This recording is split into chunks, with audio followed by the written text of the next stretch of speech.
Kagabi, viral sa social media ang lobo ni nanay. Literal na nilipad sa langit at mistulang horror story para sa isang ama na naging most memorable experience naman para sa kanyang buong pamilya. Ako po, si Rafi Tulfo, ang kapatid mo.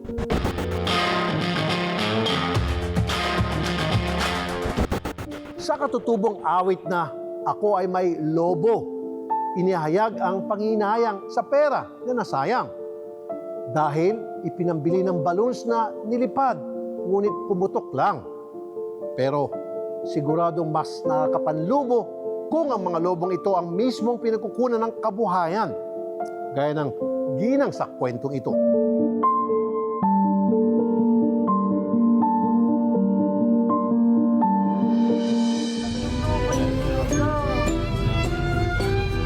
Parang eksena sa pelikulang Up, itong nasaksihan sa Marikina.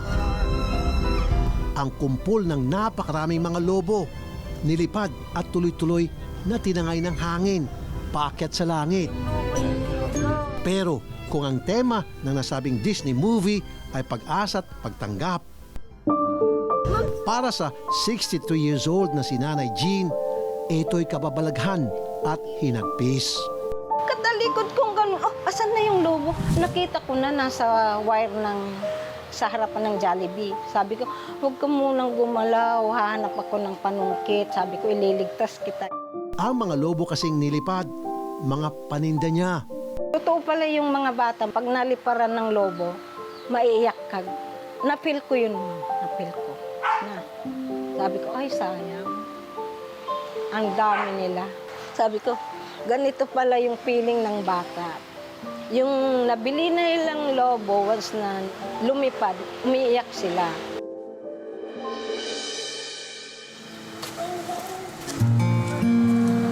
Dito sa Marikina, natagpuan namin si Nanay Jean. 7 taon na raw siyang nagtitinda ng mga lobo. At kahit ano pa raw ang isipin ng iba, napamahal na siya sa hanap buhay niyang ito. Kaya dyan kami nabuhay sa lobo na yun. Ang pagtitinda ng lobo, hindi lang hanap buhay para kay Nanay Jean. Pangontra rin daw ito sa kalungkutan. Halimbawa, tulad niya, ay lalabas ako. Malungkot ngayon dito sa loob, nag-isa lang ako. Kausap ko yung ibon ko, kausap ko yung pusa ko. Mainam pa yung lumabas ka, marami kang makakausap, nalilibang ka. Hindi na nga sila nagkaanak ng kanyang mister na si Tatay Serafin, 65 years old. Kaya madalas, solo rin si Nanay Jean sa kanilang apartment. Naging sakitin pa nga si Tatay Serafin. Yung asawa ko, nag-50-50. Dahil po siguro sa pagod. And then, itinakbo ko po siya sa St. Vincent. Ang lumabas na finding po, yung puso niya, barado. So, hiniling po ni Doc noon na operahan. Kasi binigyan na po siya ng 5 years na tanning. Sa isang buong araw na paglalako ng lobo, umaabot sa 700 to 1,500 pesos ang kinikita ni Nanay Jean. May tuturing na rin itong disente. Kaya naman, nag-invest na rin si Nanay Jean ng gamit para mas mapadali at ma-improve ang pagbebenta niya ng balloons. Pagka nagkataon na sweldo, nagkaka-income ako ng 1,500. O kaya, pagka ordinary days, nasa 500 o kaya 700. Sa tuwing mahawakan nga raw niya ang mga tali o kaya ay stick ng mga lobo na may iba't iba at masasayang mga kulay, kakaibang kasiyahan ang naidudulot nito sa kanya. Lalo pa siyempre kapag nagkaka-customer at napapalitan na ang paninda ng kita. Noong araw na maganap ang viral video, tiyempo naman daw na napakarami niyang pangangailangan at bayarin. Tapos, nangyari pa ito. Kailangan yung date na yon, mabayaran ko yung obligasyon ko sa bahay. So yung time na yon, sabi ko, ay 1,000 na lang yung kulang yung pera ko na iniipon. Ganun pa nangyari. Kaya parang sumama yung loob ko. Sa ating pagbabalik, susubukan nating pawiin ang mga luha ng lola sa nawala niyang mga panindang lobo.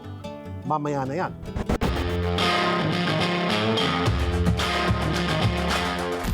Kasunod ng pagtangay ng hangin sa mga lobong paninda ni Lola, nagkasabay-sabay din ang kanyang mga problema. Ngunit, ika nga sa kasabihan, sa pagsubok, madidiskubre ng isang tao ang tunay niyang lakas. Isa namang araw ang dumating. Simula na muli ng paghahanap buhay para kay Nanay Jean. Inumpisahan na rin niyang ihanda ang kanyang mga ititindang lobo. Bago ako magbomba ng lobo, nakalagay na po yung masking tape. Ito na po yung bobombahan po natin. Tatali ko po dito. Bubuksan ko na, sir. Yan, sir. Itatakip po yung masking tape. Para po sa ganun, hindi po lumabas yung hangin. Ayan po.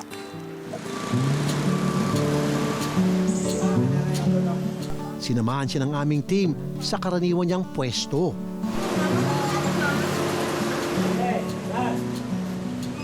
Ang kinita niya para sa araw na ito, paghati-hatian niya sa mga gastusin. Kung halimbawa, yung 700 yun, ma'am, isisave ko na yung iba para sa bangko. Tapos yung iba, ma'am, yan, bibili ng sabon, bibili ng mantika, bibili ng basta yung pang-araw-araw na pangangailangan, ma'am, dito sa loob ng bahay. Yun po, doon po ako humuhugot ng gastusin. Ramdam din daw ni Nanay Jean na tumatanda na siya. Nagkasakit pang kanyang asawa at wala rin silang mga anak. Sa kabila nito, hindi naman tumitigil ang mga gastusin. Nagkaroon din daw siya ng masasabing purpose sa buhay nang dahil sa pagtitinda ng mga lobo. Sa awa ng Diyos, ma'am, yung lobo na yan, sa hirap at ginhawa, kasabay ko siya, ma'am. Hanggang ngayon, kasabay ko siya. Kaya napamahal na sa akin ang lobo. Ngayon, medyo humina dahil sa mga bata nga, dahil sa cellphone. Pero kahit ganyan, ma'am, pinagpapatuloy ko pa rin. Kasi diyan kami kumukuha ng aming ikabubuhay ng mag-asawa. After lockdown, ma'am, wala nang trabaho yung asawa ko. Hindi ko na siya pinabalik. Diyan po kami nabuhay sa lobo.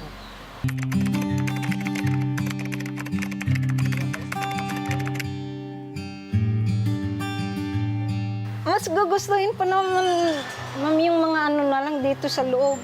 Yung mag-ihaw ka ng bangos, may sausawan na toyo ka lang. Hindi po kami mahilig kumain sa mga galanting restaurant. Halimbawa, yung may 2,000 kami, kakain kami sa restaurant, ganon. Eh kung i-savings na lang natin yung pera na yon. Para sa inyo, Nanay Jean, na lumalaban ng patas sa buhay, heto ang aming aksyon.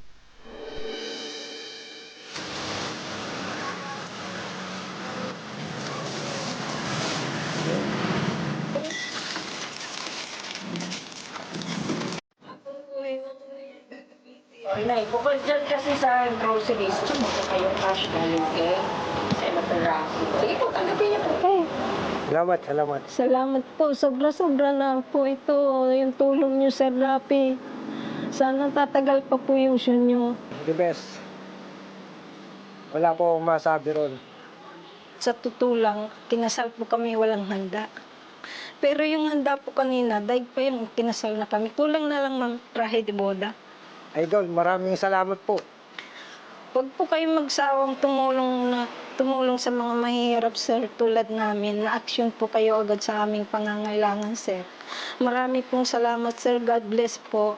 Bigyan pa kayo ng magandang pangangatawan sa araw-araw. Ganon din po ang inyong mga pamilya, sir. Na sana mahaba pa yung buhay niyo, sir, sa pagtulong po sa amin.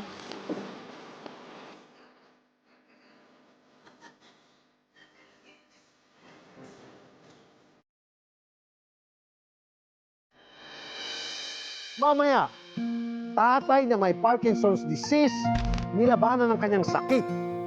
Maihatid lang sa altar ang ikakasal niyang anak. Siguradong maantig kayo sa istoryang ito sa pagbabalik ng kapatid mo.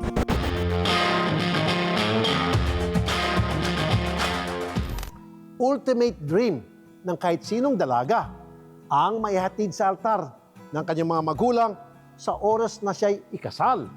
Ganyan din ang pangarap ni Steph. Kahit pa ang kanyang ama may karamdamang nagdudulot ng hindi mapigilang panginginig sa buong katawan.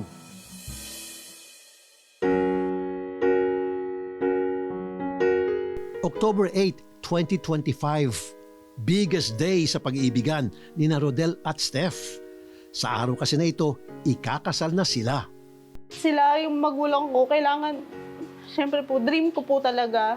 Talaga pong palagi kong pinagdadasal na kahit ngayon po tumatanda ganyan, lalo ilang taon din po ako bago pa naikasal, na sana nandyan pa po yung magulang ko sa kasal ko. Kompletong kanilang mga kaibigan, kamag-anak, mga kapatid, at mga magulang. Maging ang ama ni Steph, kahit kapansin-pansin na tila mayroong kakaiba sa kanya. Sinasabi rin po ni iba, si papa mo baka matumbayan. So ako po, palagi ko sinasabi, pabayaan nyo lang si papa. Kung paano niya gusto gumalaw, pabayaan nyo lang siya. Kasi wala naman po talaga kami magagawa kung paano po yung sitwasyon ni papa ngayon.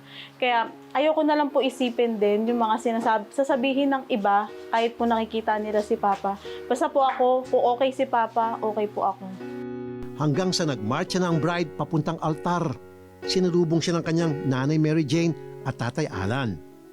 Yung papalapit po ako sa kanila, na nakita ko po sila doon, masaya lang po ako para sa kanila na nakikita ko po silang dalawa. Hindi ko po naisip na si Papa nahihirapang maglakad. Wala po sa isip ko yung basta ako, nandun po yung parehas na gulang ko kasama ko. Yun lang po yung nasa isip ko.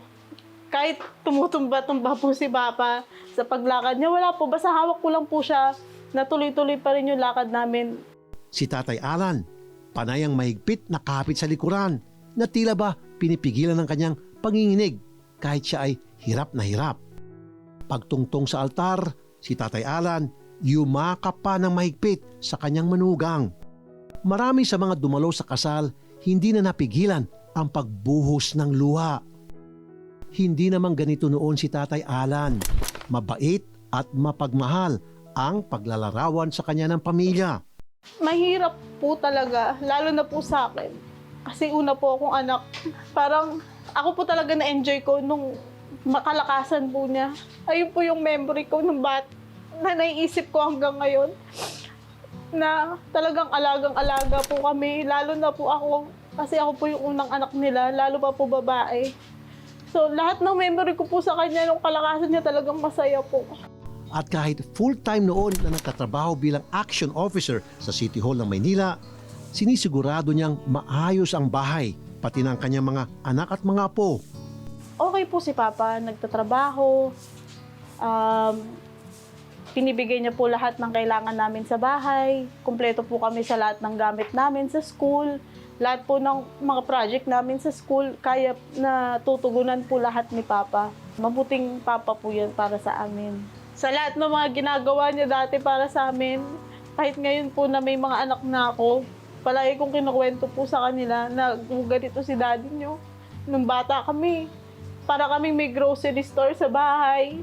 Kasi hindi niya inahayaan na wala kaming pagkain pag uuwi kami galing school. Taong 2013, nagsimula ang panginginig ni Tatay Alan. Una sa kamay muna. Una kamay lang eh. Tapos, hirap na ako matulog eh.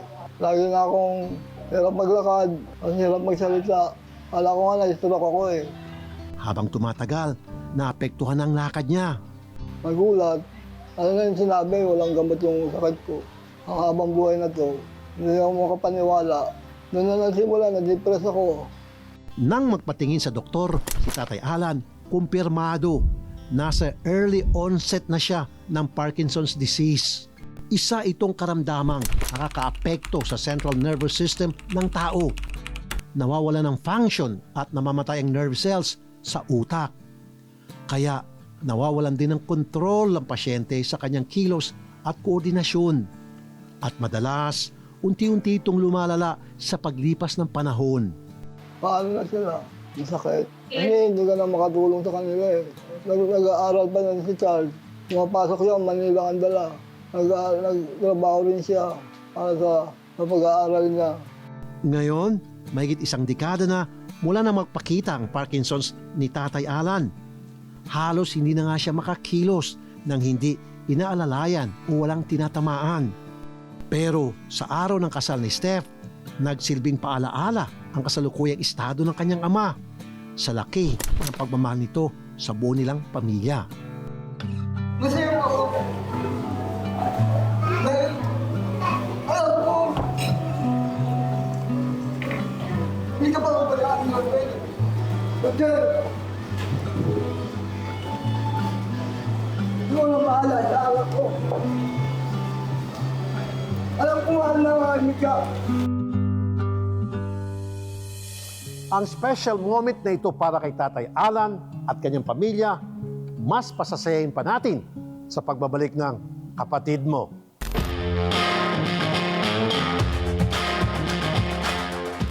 Napunungan ng luha ang pinaka-espesyal na araw sa buhay ni Steph. Subalit, hindi ito dahil sa kalungkutan, kundi dahil sa labis-labis na kasiyahan na tiyak na dadali ng buo nilang mag-anak hanggang sa dulo ng kanilang mga buhay.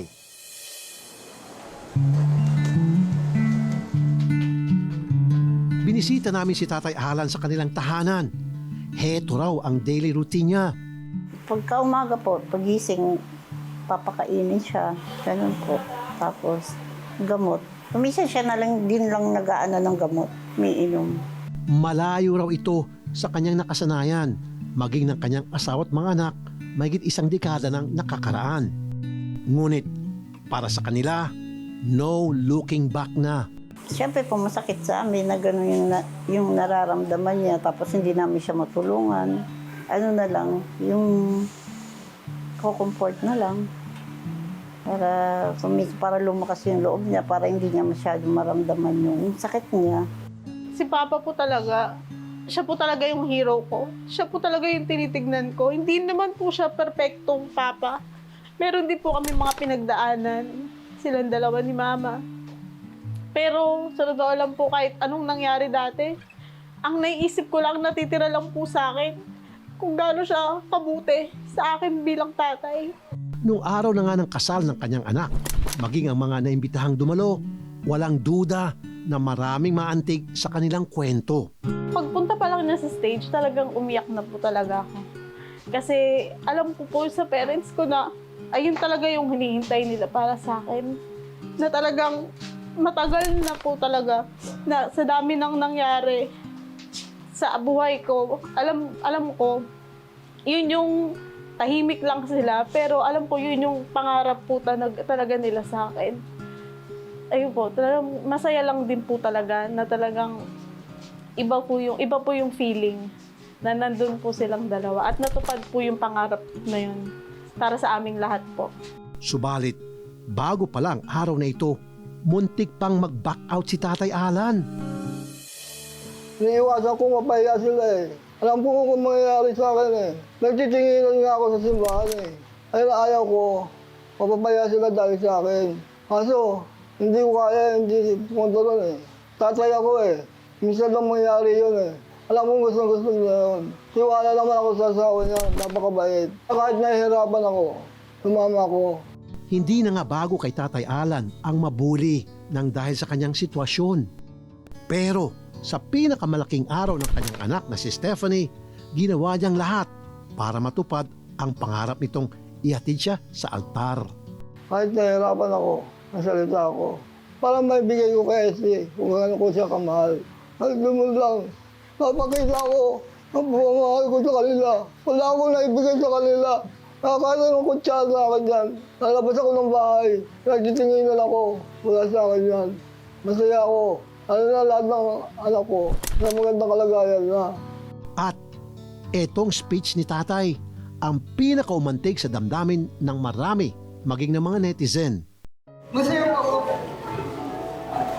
Dahil, alam ko,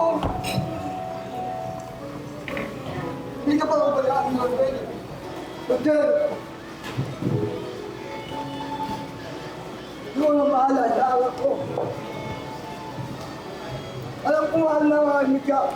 Stephanie, bakit mo si Rodel? Rodel, mahamig mo si Stephanie. Mano mo mga anak mo? May narasan ako araw-araw. Hindi para sa akin. Para sa mga anak ko, para sa apo ko.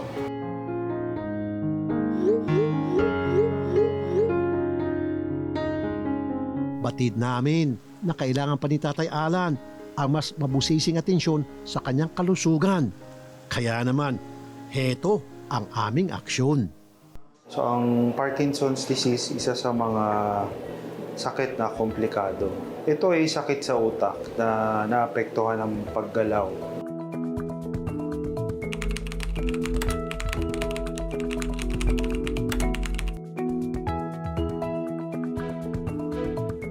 Ang challenge sa doktor is bigyan ng empowerment ang pasyente at pamilya para makapag-decide sila para sa pasyente. Magagawa lang yun ng doktor kung mabibigay yung kaalaman tungkol doon. At the end of the day, ang pamilya pa rin yung kasama ng pasyente araw-araw. Meron tinatawag na caregiver burden. So maraming paraan. Unang-una, ang goal natin habang nabubuhay ang isang pasyente may Parkinson's disease, dapat meron ina-address natin yung kalidad ng buhay niya, quality of life. Para habang nabubuhay siya, okay ang paglakad niya. Nagagawa siya ng medication. Minsan din ang pasyente nagbe-benefit din po sa rehab doctor. So, therapy.